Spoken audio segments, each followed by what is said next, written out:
అందరికీ నమస్కారం. Dear students, ఈరోజు 9th class Hindi second language second lesson homework. సాధారణంగా ఈ హోంవర్క్ ఇవ్వడానికి గల మెయిన్ కారణం ఏంటి అంటే, దీంట్లో హోంవర్క్ ఇస్తూనే వాటిని నేను చదివిస్తున్నాను. మీరు కూడా చదవండి. చదువుతూ జాగ్రత్తగా వర్డ్ టు వర్డ్ అబ్జర్వ్ చేస్తూ రాయండి. అప్పుడు మీకు హిందీ ఈజీగా వచ్చేస్తుంది. సెకండ్ లెసన్ గానే వాలీ చిడియా అర్థమవుతుందా మై డియర్ స్టూడెంట్స్? ఎస్, దీన్ని రాసింది ఎవరు? దీన్ని సాధారణంగా రచించారు, సంపాదకత్వం ఉంది దీనికి. ఒక శ్రమిక్ కి ప్రసన్నతా సే హీ దేశ్ కా ప్రగతి హై, కార్ల్ మార్క్స్. ఇక చూస్తుంటారు, శ్రమికులు కష్టపడితేనే దేశం గర్వి ఉంటుంది అని చెప్పి కార్ల్ మార్క్స్ చెప్పారు. ఎనీహౌ, తర్వాత మీకు డైరెక్ట్గా కొన్ని వర్డ్స్ ఉన్నాయి, కష్టమైన వర్డ్స్. నయే శబ్ద్ అంటాం కదా, ఆ నయే శబ్ద్ గురించి ఇవాళ డిస్కస్ చేద్దాం. సాధారణంగా ఇదేంటి? మహల్ అంటే రాజభవనము.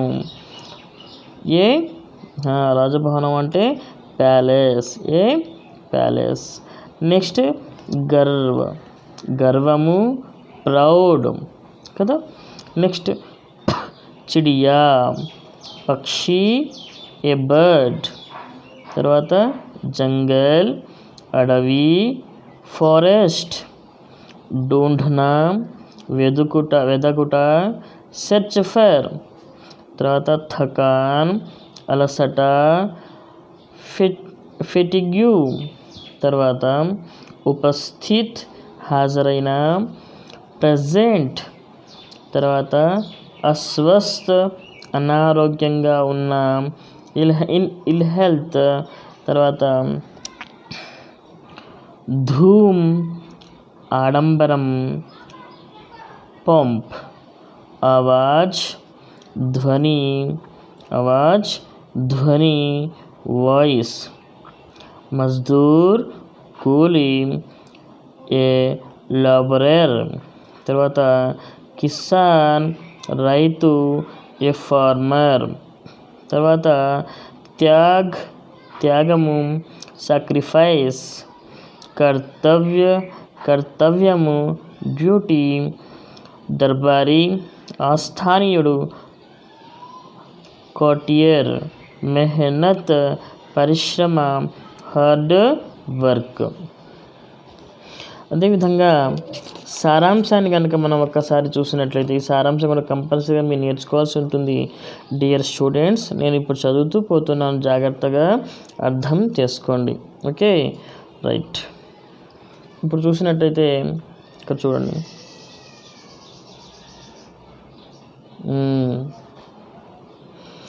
एक राजा था, वह बहुत ही सुंदर महल में रहता था.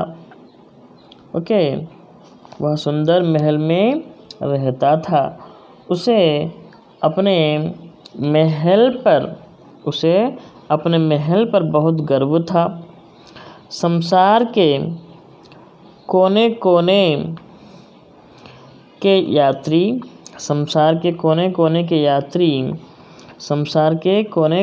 यात्री महल देखने आते थे.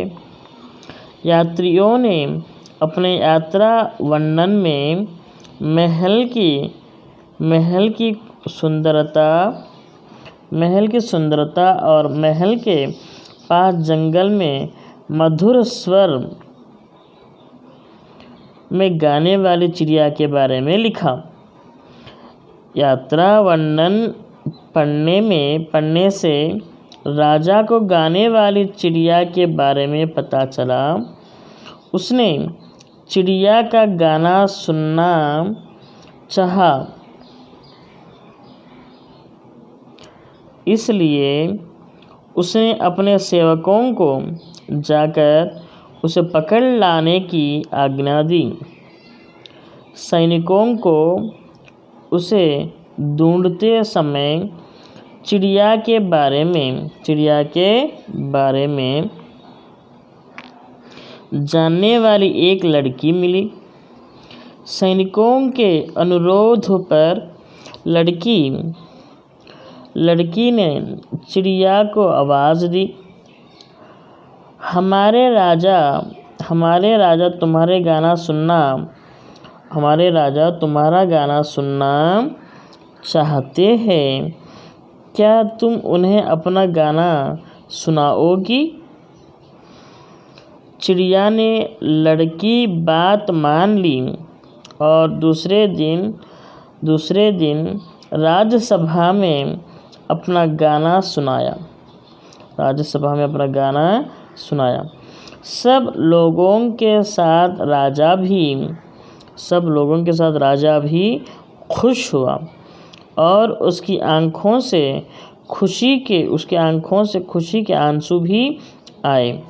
राजा के अनुरोध पर चिड़िया राजमहल में रहने लगी। सारे राज्य में उस चिड़िया के संगीत की धूम मच गई। एक दिन चिड़िया को खेतों में मेहनत करने वाले किसान की याद आई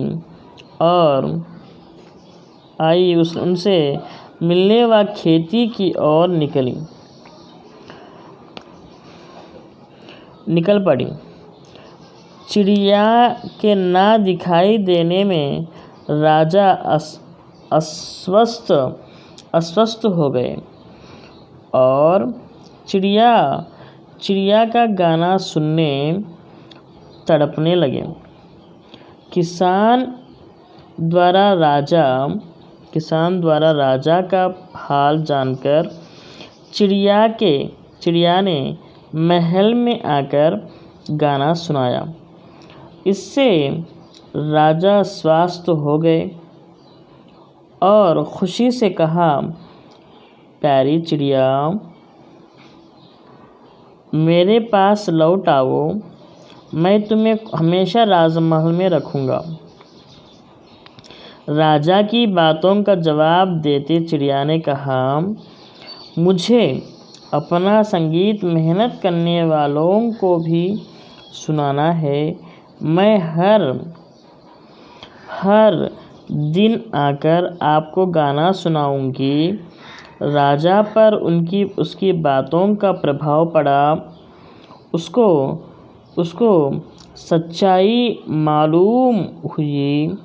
मजदूरों और किसानों के लिए राजमहल का सुख त्यागने वाली चिड़िया राजा को महान लगी। वही बात चिड़िया से कहने पर वह बोली, मजदूरों और किसानों के बारे में सोचना और उसकी सहायता करना हमारा कर्तव्य है, क्योंकि वे हमारे सुखदाता और अन्नदाता है। इस तरह इस पाठ में हमें मजदूरों और किसानों का महत्व मालूम होता है।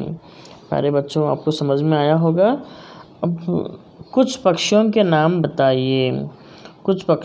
नाम बताइए। कौवा, कबूतर, कोयल, गिद्ध, तीतर, तोता, पपीहा, बटेर, मोर, हंस आदि कुछ पक्षियों के नाम हैं।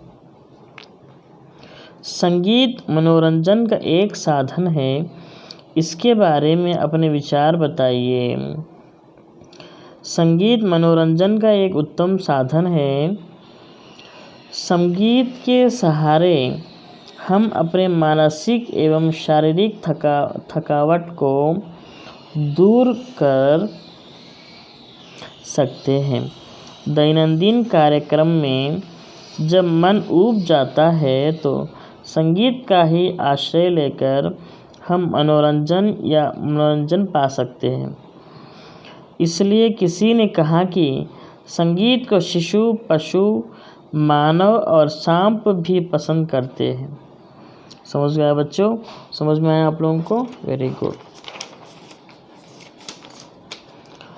इस तरह से और यहाँ पर थोड़े क्वेश्चंस को आप देख सकते हैं। सके मजदूरों और किसानों की दशा सुधारने के लिए हमें क्या करना चाहिए?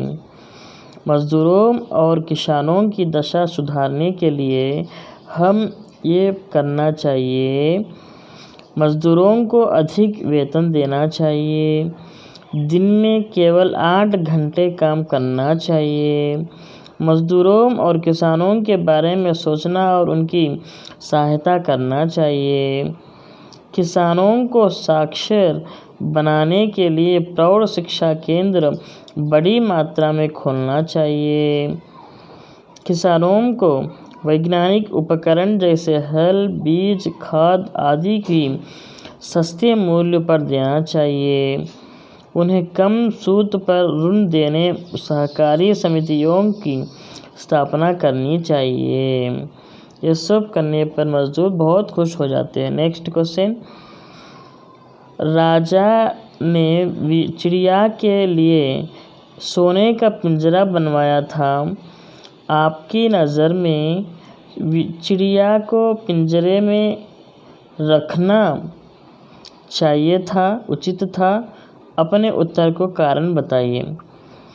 चिड़िया को सोने के पिंजरे में कैद रखना गलत है, क्योंकि आज़ादी पर सबका अधिकार है। यदि राजा चिड़िया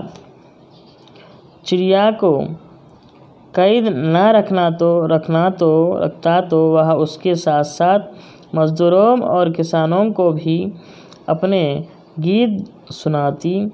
इस प्रकार अधिक लोग को सुख मिलता। नेक्स्ट क्वेश्चन, दूसरों के काम आने में ही जीवन का सच्चा सुख निहित है। इसके बारे में आप क्या विचार है, आप क्या कहेंगे? दूसरों के काम आना अर्थात दूसरों की मदद करना या सेवा करना मानव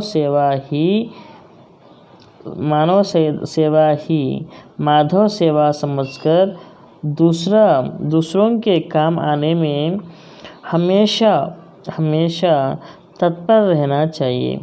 दूसरों की सेवा करने में ही मदर थेरेसा ने अपना जीवन में सुख का अनुभव पाया है, इसलिए वे मदर बन गई। अपनी स्वार्थ भावना भूलकर दूसरों की सहायता करना मानव का प्रथम कर्तव्य है। इससे ही मानव सुखी और सार्थक व्यक्ति बन सकता है। राइट बच्चों, आपको समझ में आया होगा ये पूरा पार्ट, ये पूरा लेसन जैसा कि मैंने अभी आपको पढ़ाया हूँ। जैसा कि क्वेश्चंस पूरे आपको मैं अभी जो कुछ भी मैं पढ़ाया हूँ, जैसा कि सारांश के अंतर्गत भी सारांश को भी मैं पढ़ाया हूँ, जैसा कि उसको लिखते हुए पढ़ते हुए ध्यान से आप लिखेंगे तो आपको अच्छा रिज़ल्ट आएगा, आप अच्छा सुन सकेंगे, आप अच्छे से जान सकेंगे और अच्छे से हर एक विषय में भी आपको आगे बढ़ेंगे। पढ़ते हुए, लिखते हुए, सुनते हुए सब काम करिएगा, ज़रूर आगे बढ़ेंगे। చదువుతూ రాస్తూ ముందుకెళ్ళాలి, రాస్తూ చదువుతూ వింటూ ముందుకెళ్ళాలి. డెఫినెట్గా మీరు పైకి వస్తారని చెప్పి ఆశిస్తూ ఇంతటితో ఈ లెసన్ కూడా అయిపోయింది. మీరందరికీ ధన్యవాదాలు తెలియజేస్తున్నాను. ఎస్ఏ హిందీ టీచింగ్ టీవీ తరఫున థ్యాంక్ యూ.